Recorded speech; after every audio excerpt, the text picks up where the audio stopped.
Hey, thanks everybody for joining us on the FarCompare weekly video podcast. Always thankful for you watching the podcast, and be sure and send us notes. We're going to be answering some questions from some people that watch the podcast. So please, ask as many questions as you like. Hopefully we'll get those on the podcast. We're also going to talk today on this podcast a couple news topics from the last week or so. We actually pulled some data and we made a list of naughty and nice airline routes. Some of those that got the biggest discounts and some of those that actually have gone up pretty dramatically over the last year. So we'll talk a little bit about that. We also have some last minute travel tips for both guests and hosts at Thanksgiving. So even if you're a host, like I will be this particular year, we have some tips for you.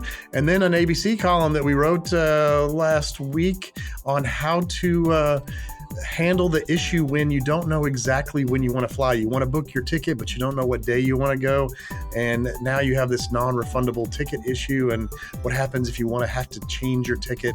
And we'll talk a little bit about that as well. So joining me today to dive right into these topics is our editor from the site at FarCompare.com from California, Ann McDermott. Hey, Ann. Hey, Rick. I think some people might be wondering, what the heck is he talking about if you don't know when you want to fly, but, maybe a daughter is having a baby, something like that, or just something comes up. Oh, yeah, no. I think that's the one of the, I've seen that a lot of times. My daughter's having a baby and I don't know when exactly the date is. When should I fly? There's a couple different scenarios where you basically, really what you'd like to do is get a cheap ticket at the very last minute, right? Yeah. But the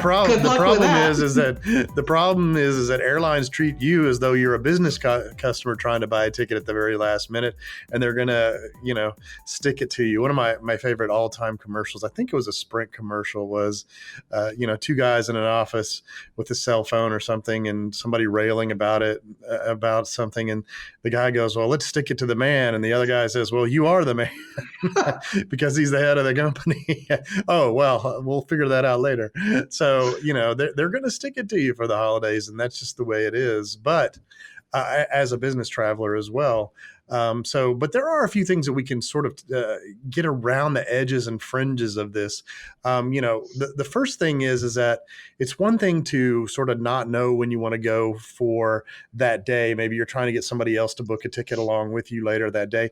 There is a 24-hour purchase rule that's been in place, a little over 2.5, 3 years now. Right. The Department of Transportation put this rule in place. It requires you, even if you buy a non-refundable ticket for U.S.-based airlines, to either provide a 24-hour refund or allow you to hold that ticket for up to 24 hours. Now, I think most of them provide a refund, but American Airlines allows you to hold. So you will get that 24-hour sort of potential refund. Now, the interesting thing, Ann, is, I'm not sure how many people actually use that. I actually used that one time a couple of years ago, so it does work. But Continental Airlines, before it was merged in with United, had a program where they could allow you for a fee, and I think the fee was slightly under $10, where you could actually lock in for more than a day. I think it was about 7 days, and it looks like American Airlines is going to have something very similar. For around $10, you can basically hold that ticket for, I think, up to 7 days. I think it's pretty good. Actually, it ranges in price from about $7 to like $12, depending on how long you want to hold the fare for it. I think you can do it 3, 5, and 7 days. Okay, so they're giving you some options.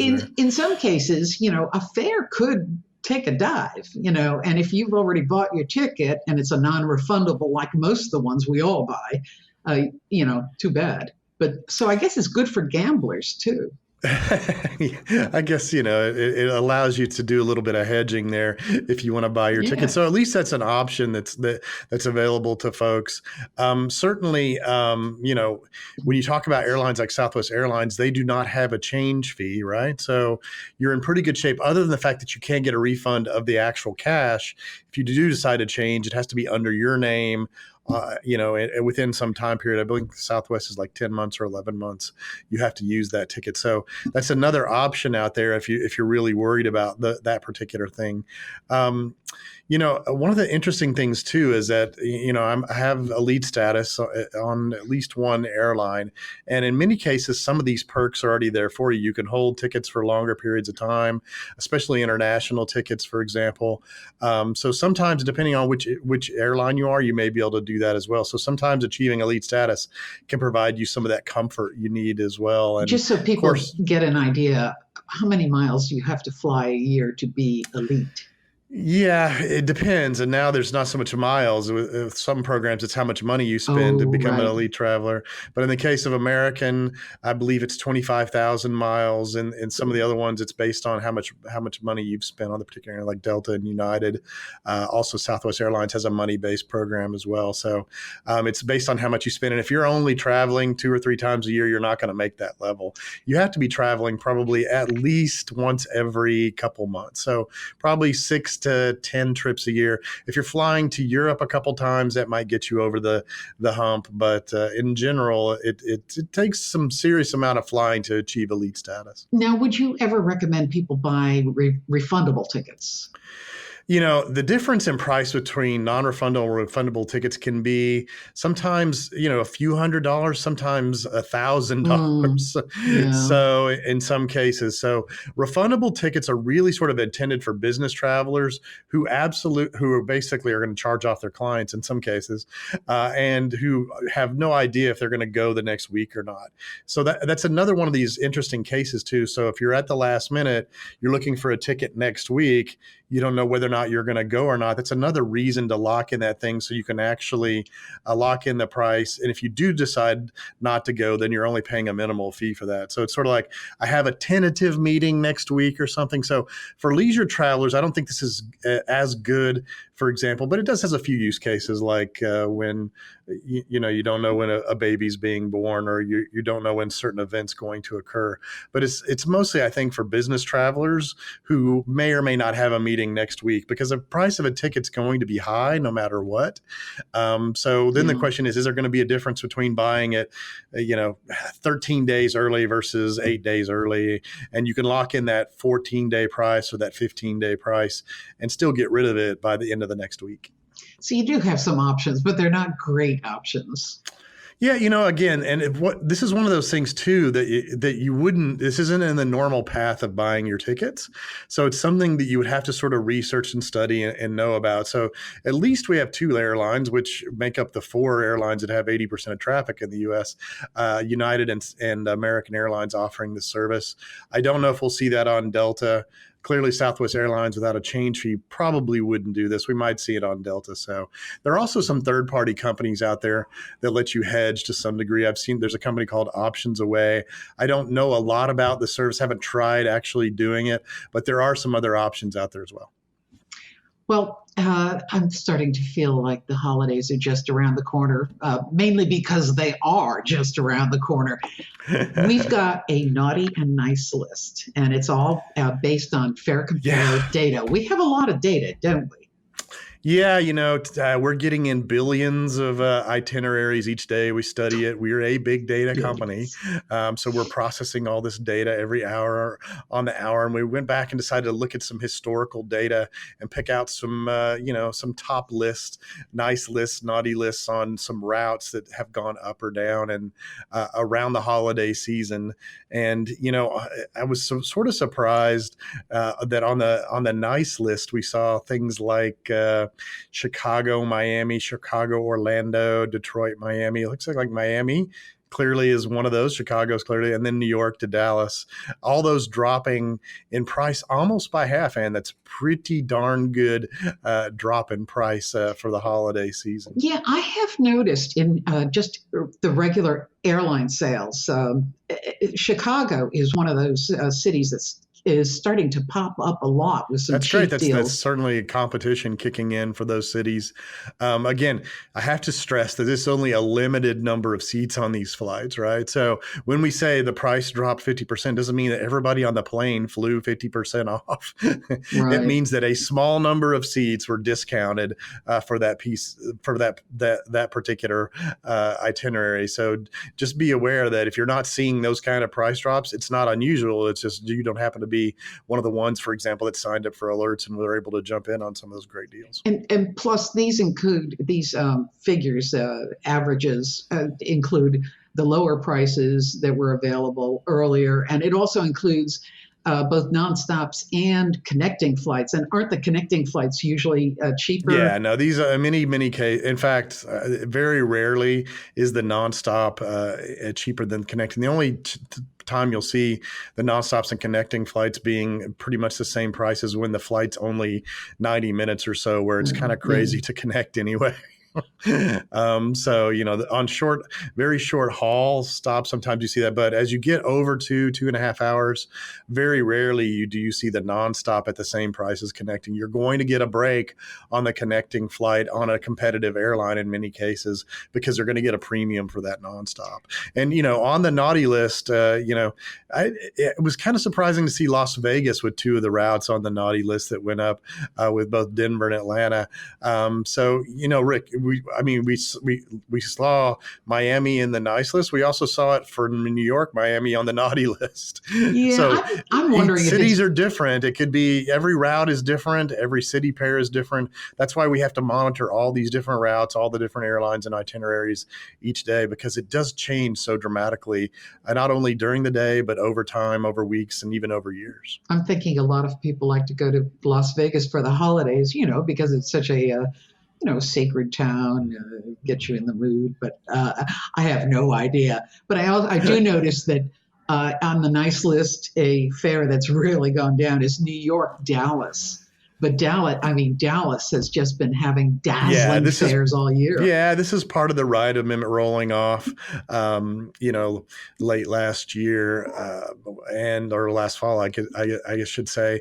Great competition. Southwest now doing nonstops along with Virgin America out of Dallas. So there are winner and loser cities out there. And, this is why, and to be honest, I'm not a huge fan of averages. Yeah.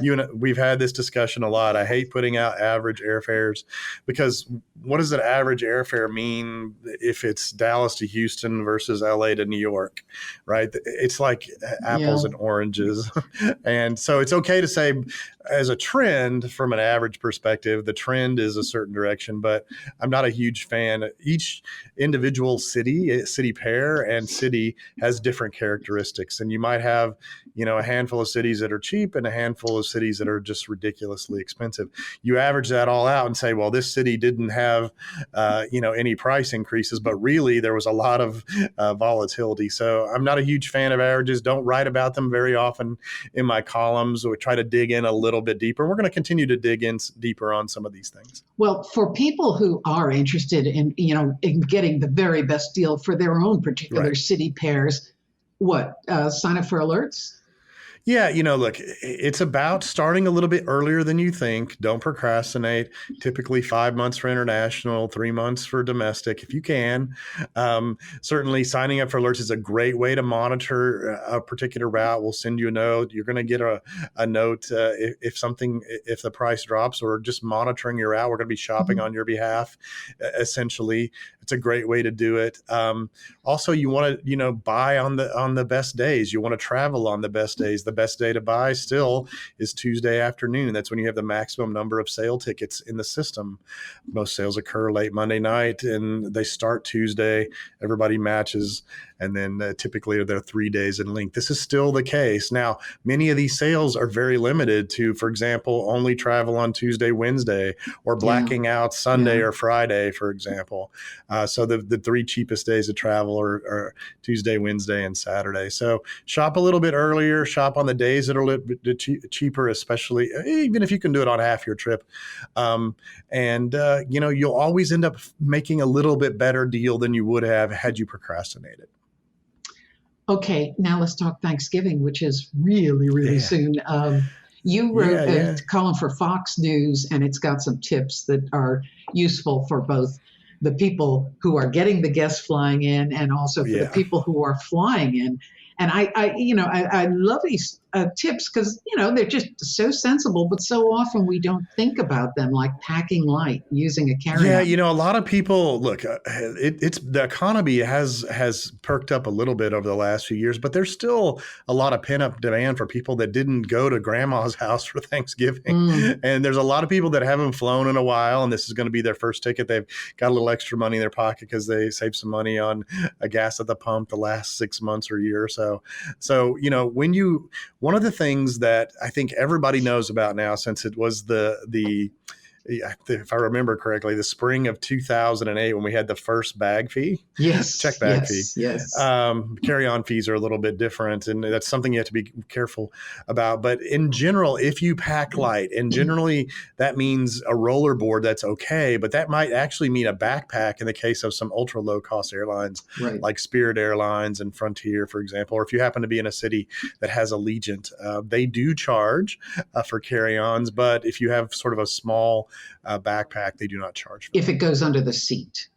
Yeah, if it can That slide basically under your seat. If it goes up in the bin, they're going to you're going to they're pay. going to pay basically. Yeah.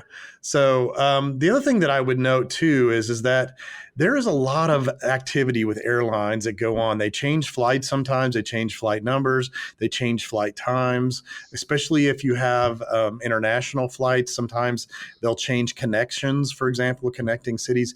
You have to stay connected to your airline, right? So that means the airline has alerts. They'll try to email you when you create. If you're buying it on an online travel agency or on an airline, be sure and add your email address, your phone number, basically all possible mechanisms where they can have automated ways to connect to you. But you also need to be proactive as well. Go back and check that, international flight a couple weeks ahead of time. Make sure it hasn't changed, for example. I've heard so many stories of people who just happened to check their reservation. They had no real need to or no particular desire. They just sort of did it. And they were like, what? The flight had changed to another day, or it had changed to a nearby airport. I mean, I've heard some crazy stuff. So, and I said, well, didn't the airline notify you? And they said, well, how could they? I mean, I'm not going to leave my email address or phone number. And I said, well, that explains why you didn't get the word here. Yeah, no, and that's one of the interesting things too, is that if they do change your itinerary, then some rules kick in about what your options are. Do you really have to take the change? Can you get a refund, for example, if you decide to change? I've seen a lot of people that have gone from a nonstop to a connecting flight that were very upset that they paid what they thought for a nice convenient flight and were given in exchange a connecting flight instead. Well, so just be wary of yeah.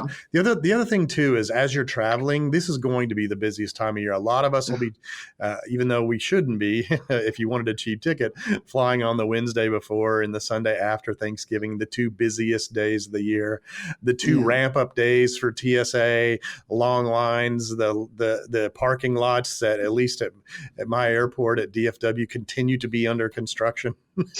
And I've been to a few other airports, so I've seen construction with airports, long delays there. So get there just a slight bit early. Everybody knows that's watched the podcast in the past knows I'm sort of a slide in the last minute kind of guy. But for the holidays, I actually just sort of let that sort of attitude go and get there a little bit in plenty of time. Also in the morning, check out the weather across the nation, see if your flight's going to be delayed or canceled. Sign up for alerts for a variety of those things, so good information will help you make good decisions, and plenty of time will also help you get around certain issues that occur. Also, and one of the things that I see all the time at this time of year, because people don't fly as much, and they do fly in the holidays, and they haven't flown maybe for 3 or 4 years. And honestly, we've even talked to TSA agents that have accidentally tried to take water through. The other day, I accidentally left. I don't know. I lost my mind. I was supposed to take my laptop out, and I took my iPad that out instead. So I got stopped in the TSA line looking for things. And that's just, I fly so much. It's just a sort of Don't even a think brain about it. fart that occurred there. So, and it happens to the best of us, and it can slow things down. Yes, and I'm sitting here listening to you say, now just get to the airport a little bit earlier. I'll tell you, I'd get there 1, 2, 3 hours earlier than I normally would. Sit down with a book and just read myself away. Do a little But people watching. Yeah. I don't want to be late. But I think one of the main things, and you mentioned this, was the airport is going to be like a parking lot, as even whether you get dropped off by a family member, whether you're parking yourself, whether you've got a taxi or Uber, it's just getting around the way and is going to be bad. if you do check a bag, it's going to be longer time to get that bag up if there are any issues. So look, pack light, try not to check a bag if you don't have to. In many cases, FedEx is a good option if you really have something to send. And for the most part, just a few simple common sense things will make your travels a little bit better. Just remember, we look back at the weather patterns the last 4 or 5 years during the holiday season. About 1 in 5 of us experience some sort of delay or cancellation. So just again, it's you have to be prepared for some of these things, and you also want to make sure that the people on the other side that may be picking you up also are prepared as well. So set yourself up and set them up so they don't end up heading to the airport in a snowstorm when your flight has no chance of arriving. Okay, I know this is your favorite part. The questions for Rick Sini. And sure. No, I mean, I wish I could answer them all. All right. Well, here's a couple right now. Cheryl from LA. She says, my husband and I used to fly a lot over the past 10 years or so, and we racked up a ton of miles on a few different airlines. And she says, always good to have, by the way. She adds, lately, though, my husband is sick and we don't travel at all. How can I be sure to keep our miles and not lose them? Do they expire? Yeah, that's a great question. Right. So there's been a bunch of gyrations that have occurred over the last 5 years or so about, actually even maybe longer, the last 8 years or so, about expired miles and non-expired miles. For the most part, most airline miles do expire. They have different expiry periods. Mostly it's around 18 months to somewhere around 30 months. It depends on the particular airline. Now, if I recall correctly, Deltas don't expire anymore. They did expire for a while, but they don't anymore. So you have to check your particular airline.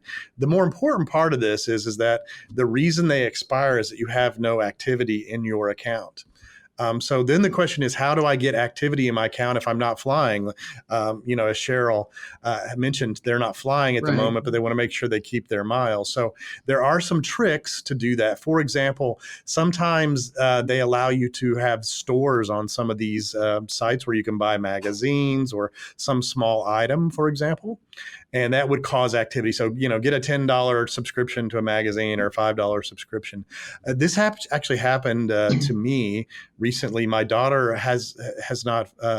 We've been flying on some award tickets, and you don't get any activity level for award tickets, right? So she basically didn't have any activity level inside of her account. So what I did was transfer miles from one of my hotel accounts. So I transferred a small number of miles into her account, which basically gave her activity level. So just something as simple as that is activity, and that means in fact, I transferred 1 mile, so it didn't cost very much to do so. In fact, it didn't cost anything. So, what you want to do is generate some form of activity. There's a lot of people that have different ways of doing that, but in general, those are the 2 ways I've seen most people do it. Just create some activity in your account. I think if you use certain credit cards, that'll do activity too, I believe. It could potentially. It depends on what they consider to be activity. If you have a branded credit card and that branded credit card does dump miles into that account, that would be in most cases considered to be a form of activity. So getting a branded credit card also would work as well. I guess it pays to know your program. The sad part about that is there's a And it all different changes, kinds by of. the way. You may know your program, and it changes, Yeah. from week to week. You can, if you become a hobbyist, you might want to check in on sites like Flyer Talk or MilePoint or the Points Guy. They follow these things very closely when these kind of things change. If you're not a hobbyist, again, you have a fairly lengthy period of time, 1.5 to 2 years, depending on what it is, and just get some activity out there in those accounts, and they'll be safe for you. Okay, Cheryl. Now you know. Get a little activity going, and it doesn't have to be much. And Yeah, you'd be surprised. Actually, some of these airlines actually have, if you shop at certain stores, you get activity level.